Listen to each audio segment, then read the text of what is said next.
The day began like any other for Adrian Cole, a millionaire renowned for his vast empire in real estate and luxury developments. But this morning felt different. There was an unusual restlessness in the air, a feeling he couldn't quite shake. Off his schedule was packed with back-to-back meetings, and it was unlike him to disrupt his carefully planned day. Yet something deep within tugged at his heart, urging him to head home early. It wasn't often that he let his emotions guide him, but that day he couldn't ignore the pull. Little did he know his decision to leave the office before dusk would change the course of his life forever, revealing profound truths about love, family, and the things that truly matter. Before we get deeper into this heartwarming story, if you believe in second chances, kindness, and the small yet powerful moments that shape our lives, please like this video, share it with someone you care about, and subscribe to Kindness Tales for more inspiring stories that touch your soul. Adrian Cole had it all. His mansion, perched on the edge of the city, gleamed with opulence, its glass walls reflecting the sunlight as if it were the crown of the city. From the outside, his life appeared flawless. However, inside, things were far from perfect. His wife, Clara, had passed away years ago, leaving him to raise their two children, Ethan and Lily, alone.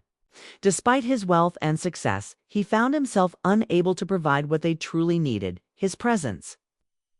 His days were consumed by meetings, contracts, and business deals, leaving little room for the people who mattered most.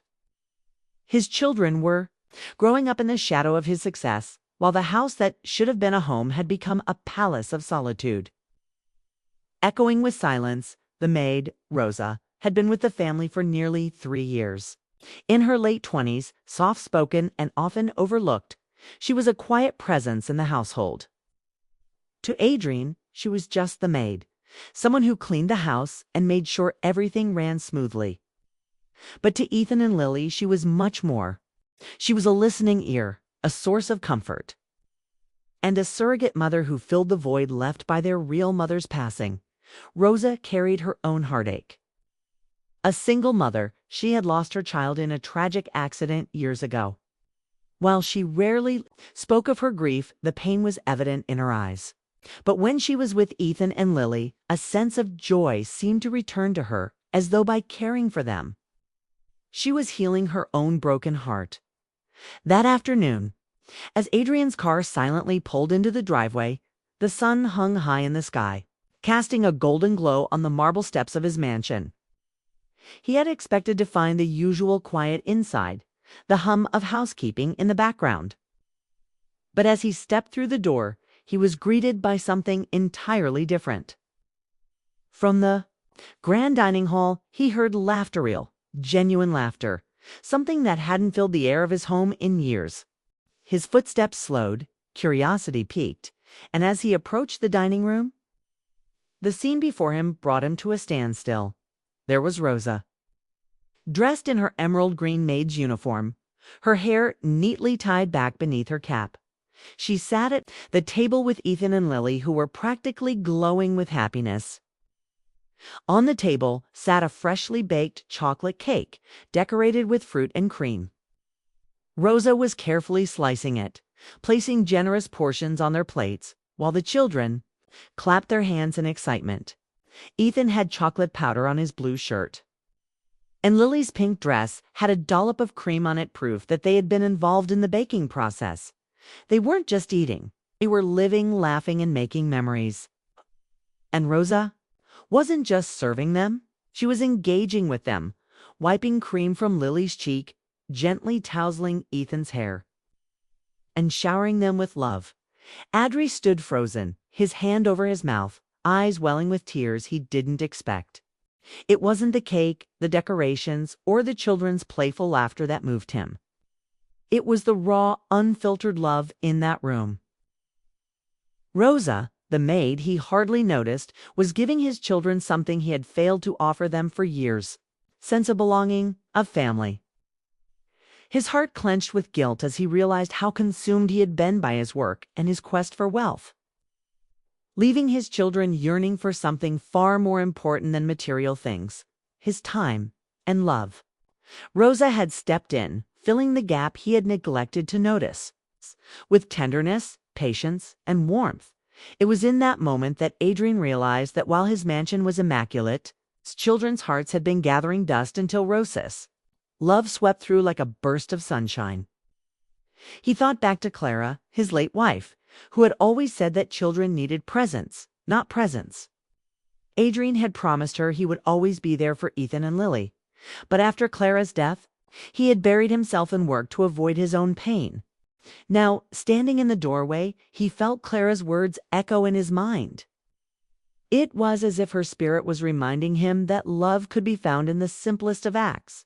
He stayed hidden in the doorway, absorbing the scene.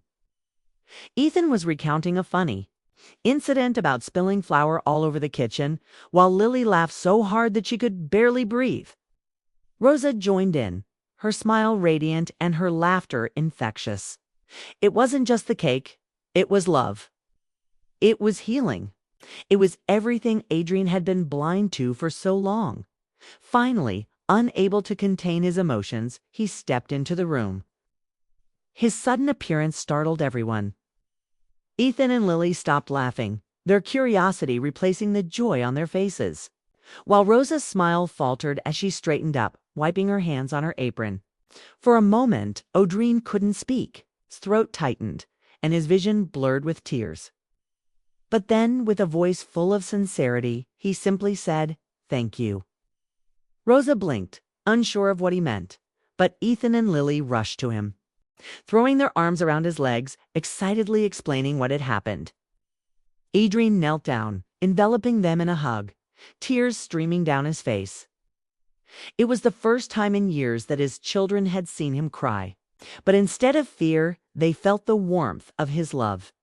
In the days that followed, Adrian began to change. He made time for his children, sitting with them, playing with them, and being present in their lives. He asked Rosa to teach him the little things she had been doing with Ethan and Lily, baking together, reading stories before bed, and enjoying afternoons in the garden. Slowly, the mansion transformed. It was no longer just a house of glass and marble. It became a home filled with warmth, noise, and laughter. What surprised Adrian most was Rosa. Beneath her quiet humility, he discovered a woman of incredible strength. Despite the pain she had endured, she chose to give love selflessly to his children. One evening, as they sat in the garden, watching the children chase fireflies, Rosa confided in Adrian, sharing the story of her lost child. Adrian listened, heartbroken but filled with admiration. He realized that Rosa had given his children the gift of a mother's love, despite her own deep sorrow. And in doing so, she had healed not only them, but herself. The bond between them grew stronger. Rosa was no longer just the maid. She became family. And Adrian, once consumed by ambition, began to see her through new eyes, not as an employee, but as a woman of extraordinary heart, someone who had stepped into the void left by Clara and taught him the most valuable lesson of all, that love, in its purest form, is the greatest wealth one can ever possess. As time passed, Adrian found himself watching Ethan and Lily teach Rosa a new dance they had learned at school. The chandelier above glittered with golden light, and the room was filled with laughter. His heart swelled with love, a feeling he had never known before. And he thought back to that one day, the day he came home early. It had been a simple choice, but it changed everything. He had expected to find emptiness, but instead he found love, family, and healing. And it made him cry then, as it made him cry now, out of sorrow, but out of deep, overwhelming gratitude. If this story moved you and reminded you of the power of love, presence, and kindness, please like this video, share it with someone you care about, and subscribe to Kindness Tales for more emotional stories that help us remember what truly matters. Before we end, I'd love to hear from you. Do you believe that small acts of love can heal the deepest wounds? Because sometimes the smallest gestures carry the biggest miracles. And sometimes coming home early can change your life forever.